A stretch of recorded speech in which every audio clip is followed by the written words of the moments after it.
ఉక్రెయిన్తో Russia యుద్ధం ముగింపు దిశగా అడుగులు పడుతున్నాయా? అమెరికా అధ్యక్షుడు డొనాల్డ్ ట్రంప్ ఈ దిశగా తన వంతు ప్రయత్నాలు ప్రారంభించారు. రష్యా అధ్యక్షుడు పుతిన్తో ఫోన్లో స్వయంగా మాట్లాడారు. కాల్పుల విరమణతో పాటు చర్చలు జరిపేందుకు కలిసి పనిచేయాలని అంగీకరించారని ప్రకటించడం శుభ పరిణామం. అయితే ఈ ఒప్పందంతో ఉక్రెయిన్ కొంత నష్ట తప్పేలా లేదు. నాటో ప్రభుత్వం రష్యా ఆక్రమిత భూభాగాల విడుదలపై జెలెన్స్కీ ఆశలు సన్నగిల్లాయి. రష్యాతో భూభాగ మార్పిడికి ఆయన ఇప్పటికే అంగీకరించారు.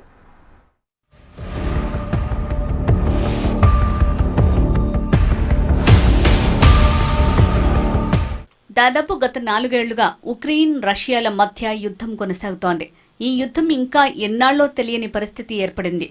యుద్ధం కారణంగా ఇప్పటికే 2 దేశాలు చాలా నష్టపోయాయి. ఉక్రెయిన్లోని కొన్ని భూభాగాలను తమ ఆధీనంలోకి తీసుకుంది రష్యా. వీటిని విడిపించుకునే క్రమంలో హోరాహోరీగా పోరాడుతోంది ఉక్రెయిన్.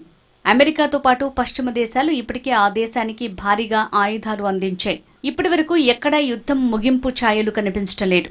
ఈ క్రమంలో అమెరికా అధ్యక్షునిగా అధికారంలోకి వచ్చిన డొనాల్డ్ ట్రంప్ రష్యా ఉక్రెయిన్ల మధ్య యుద్ధాన్ని ఆపేస్తానని ఇప్పటికే అనేకసార్లు చెప్పారు. తాజా యుద్ధానికి చరమగీతం పాడటమే లక్ష్యంగా రష్యా అధ్యక్షుడు వ్లాదిమిర్ పుతిన్, ఉక్రెయిన్ అధ్యక్షుడు జెలెన్స్కీలతో ఫోన్లో విడివిడిగా సుదీర్ఘంగా మంతనాలు జరిపినట్లు అమెరికా అధ్యక్షుడు డొనాల్డ్ ట్రంప్ ప్రకటించారు.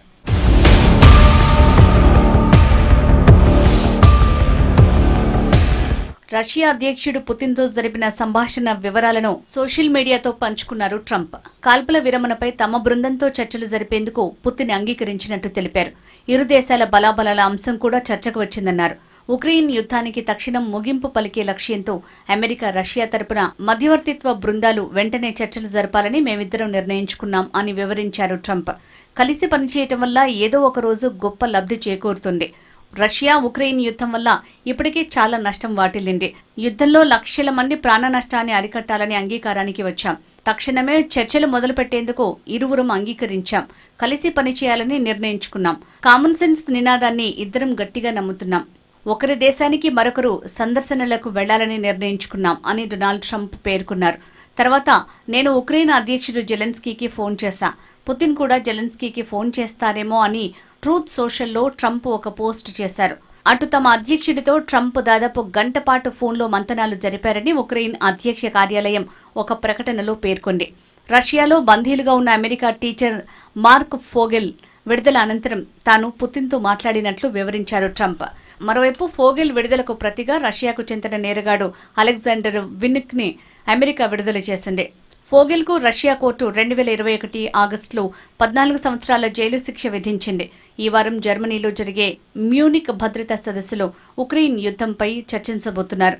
మ్యూనిక్ సదస్సు తర్వాత ట్రంప్ శాంతి ప్రక్రియ ప్రారంభిస్తారు. మరోవైపు రష్యా అధినేత పుతిన్తో తాను ఈ శాంతి చర్చల కోసం తొలిసారి సౌదీ అరేబియాలో భేటీ కావచ్చని ఓవల్ ఆఫీస్లో ట్రంప్ పేర్కొన్నారు. తేదీలు ఇంకా ఫిక్స్ కాలేదని వెల్లడించారు. అలాగని ఈ భేటీలో భారీ జాప్యం జరగదని పేర్కొన్నారు.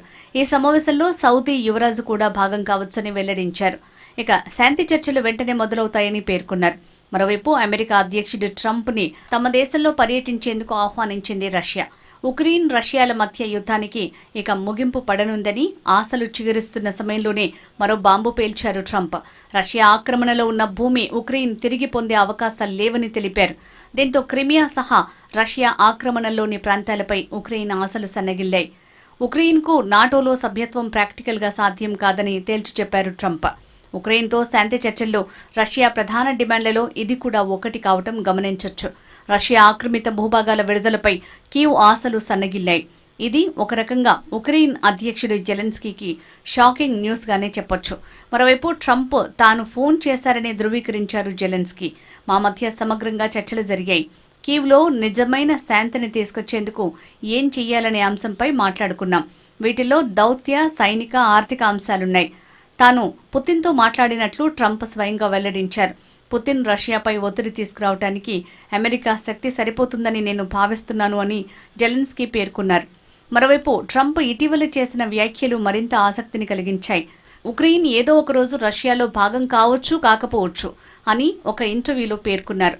రష్యా ఒప్పందం చేసుకోవచ్చు, చేసుకోకపోవచ్చు. ఉక్రెయిన్లు రష్యన్లు కావచ్చు, కాకపోవచ్చు అని ట్రంప్ వ్యాఖ్యానించారు. ఈ సందర్భంగా ఉక్రెయిన్తో $500 మిలియన్ డీల్తో పాటు అరుదైన ఖనిజాల వినియోగం అంశాన్ని ప్రస్తావించారు.